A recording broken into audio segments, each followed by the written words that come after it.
So I came across this little channel called Bible and Blues, and in particular, this video where he tries to tell atheists what they believe and what they want, which is always a good sign, right? Of course, he then goes on to prove that he's got no idea what atheism is, or what atheists want, or, well, you'll see. This is why you script your videos, so you don't make a fool of yourself. But we'll get to that. So sit back and enjoy Bible and Blues explain why atheists argue with Christians. So, one of the things I want to talk about today is, and I mentioned it in my last video where I read Proverbs 2. Today we're going to be reading Proverbs 3. Yeah, remind me to skip that part when we get to it, okay? And I'm not too sure, because one of the things is that if I don't put something against atheism in the title, they never take a look at it, and so I never get any answers to this question. Which is demonstrably true, because I respond to all kinds of videos that say nothing at all about atheism. But hey, whatever helped you sleep at night, pal. And so like it or not, in order to get your attention, I am going to put it in the title. So you call it clickbait if you want to, but... Okay, it's clickbait. Happy? Of course, I would have looked at it anyhow, assuming it came up in a YouTube search, but hey, whatever you say. It's the only way you guys look at it. So what we hear all the time as Christians, first off, is that all the burden of proof is on us. Well, that's because you're the only one making any claims. You say there's a God, therefore it rests squarely on your shoulders to support your claim. That's how it works. We have to prove it. That's what we hear all the time. Too bad none of you can actually do anything about it, huh? Yet you want us to become atheists. You really do, or else you wouldn't argue as much as you do. My hair's drying funny today. Yeah, don't really care about your hair, but no, I don't care if you become an atheist. I care if you're a rational human being. I want you to think. I want you to reason. I want you to care if what you believe is actually true and not just emotionally comforting.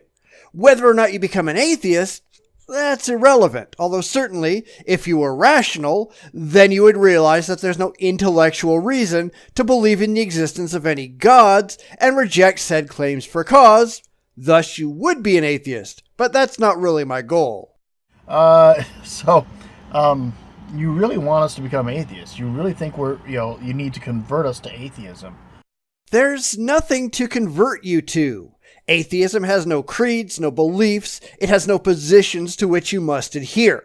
I just want you to stop being an irrational individual. And you act like that's a bad thing. Or you wouldn't argue the way you do. You wouldn't come across the way you do. First off, why do you want us to be atheists? I don't. And I've said this many times now. I want you to be intelligent. I want you to be rational. I want you to accept things only when you have objectively verifiable evidence that they're real, not because it makes you feel good to do so. I want you to think about what you believe. This can't be that hard, can it? Okay. What is your proof to convert us to atheism? What is your proof? There's nothing to convert to. Atheism is not a belief. Atheism is a rejection of unsupported and unjustified claims made by the religious. By the same token, I don't believe in unicorns. That doesn't mean there's anything to convert unicorn believers to. It's no wonder you're so messed up. You've got no clue what you're talking about. So, since you want us to stop being theists because we're holding back science, even though the majority of science that's happened over the centuries has happened from theists, such as Isaac Newton, Francis Collins.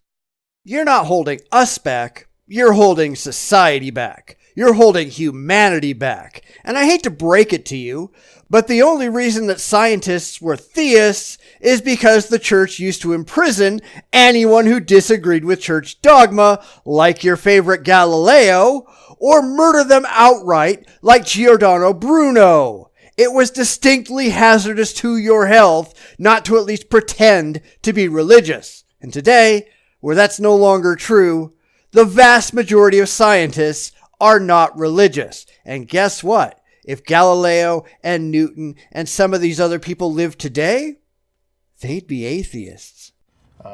Francis Scott Bacon. Wait. Francis Scott Bacon? I think you mean Francis Scott Key, the author to the lyrics of the national anthem. And you wonder why atheists spend so much time laughing at ignorant theists. Who developed the scientific method, okay? Roger Bacon is credited with formulating the modern scientific method, specifically with inductive reasoning, although the very origins of the scientific method, those go back to the ancient Greeks and Arabs. The number of achievements in astrology. Astrology? Maybe you mean astronomy. There are no achievements of any kind in astrology. Astrology. That's good. In astronomy. Well, at least you caught yourself and don't look any more like an idiot than you already do, Francis Scott Bacon. Through the Catholic Church, and Galileo was a Catholic, and in spite of his disagreements with the Catholic Church on things, so. In spite of all this, what are you viewing as what are you going to do to prove to me that atheism is real? Nothing. Because as I said before, atheism isn't a belief system. It's mere skepticism. I also don't have to prove to you that unicorns aren't real. Because ultimately, I think that atheism is just skepticism aimed down a very specific corridor. It is looking at claims made about gods and determining that these claims cannot be supported by objectively verifiable evidence and thus deserve to be rejected for cause. Skepticism is caring about what is actually true in the real world, regardless of whether these unjustified claims make you feel good. And yes, I think everyone ought to be a skeptic. But skeptics aren't making claims that need to be supported either. They're just rejecting the unsupported and unjustified claims of others. So I'm putting it back on you guys. All the time I hear is, you can't prove a negative. Well, all right. Well, you've got to convince me too. I don't have to convince you of anything except the value of doubt and caring what is actually so. That you refuse to do so, that says some pretty unflattering things about you. If you want me to suddenly drop, my faith and come to your side, and it seems like that's what you want, by the way you argue. Yes, I want you to give up irrationality and adopt an intellectual, evidence-based approach. And you say that like it's a bad thing. What's your proof? What's your proof that God doesn't exist? Come on. And then for the proof that you want that God does exist, what do you want to hear? What do you want to know? What do you want as your example of proof? Do you want? Seriously. Do you want? What do you want? Do you want his home address? Well, that would be handy. But as I've said many, many times before, I want objectively verifiable evidence that specifically demonstrates that your particular God, the one that you claim is real, actually exists. And we all know you got none of that. Is that what you're looking for? Is God's home address? Are you looking for his, where he lives? Do you want him to come sit down at your kitchen table and say, hey, I'm God, by the way, and here's a couple of miracles to show you? Here's a couple of petty tricks, to show you I'm God. What do you want? Sure, that would be really helpful, because anything that exists in the real world has that kind of evidence to support it. Why doesn't your imaginary friend? Because what I hear all the time is, there is no proof for God. Well, we give you philosophical arguments for God all the time. But that's not proof. In fact, it's not proof of anything. I can give you philosophical arguments for unicorns. That doesn't prove that unicorns exist. And you know what philosophical arguments don't even try to do? Demonstrate specific gods are real. They're all vague. They do nothing to prove your God, even if we accepted they're valid, which they're not. We give you philosophical arguments for God all the time. We give you, where the fingerprints of God are. You claim to do so. Now prove you actually do. But again, that requires that you have any actual objective evidence for God, which you don't have. So we're right back to square one. And the definition of, that's the universe had to come from something. And, that doesn't mean your God did it.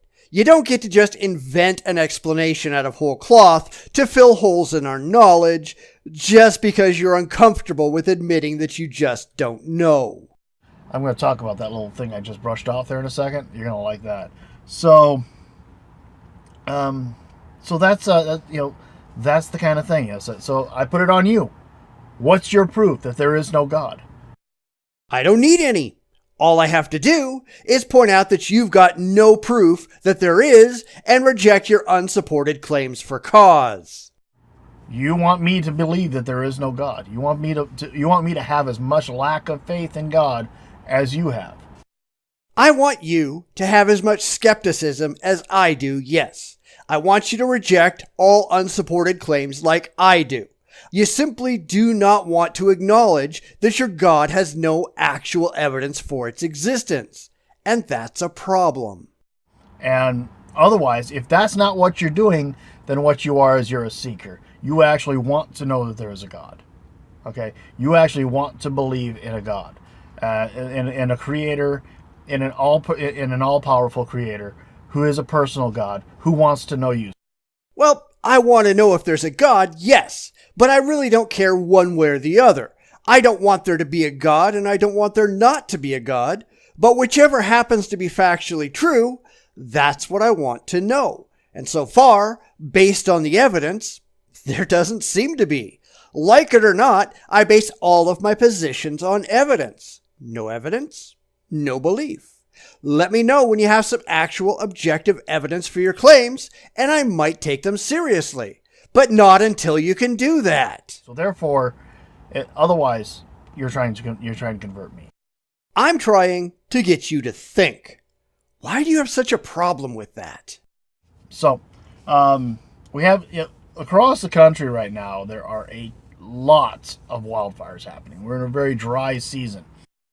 After this, he goes into talking about wildfires and reading the Bible, so I think I'm going to just leave it there. And I know that normally I try to take on an entire video just so people don't think I'm taking anything out of context, but when they skip around to other topics, it's probably best that I just pick the part that's worthwhile, and anyone who wants to see the rest, the link is in the description.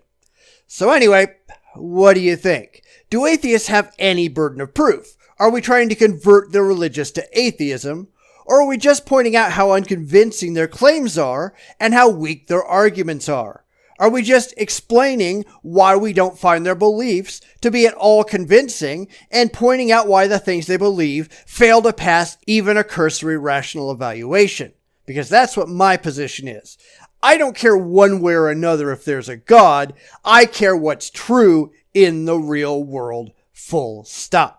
If there's a God and that God can be demonstrated with objectively valid evidence, I will accept that God's existence. If it can't be, then I won't. And so far, I've seen no objectively valid evidence that would support the actual existence of any gods. And until I do, I will not believe. And that's called skepticism. Atheism is the expression of skepticism in the religious realm. That's it. How hard is that? Everything changes.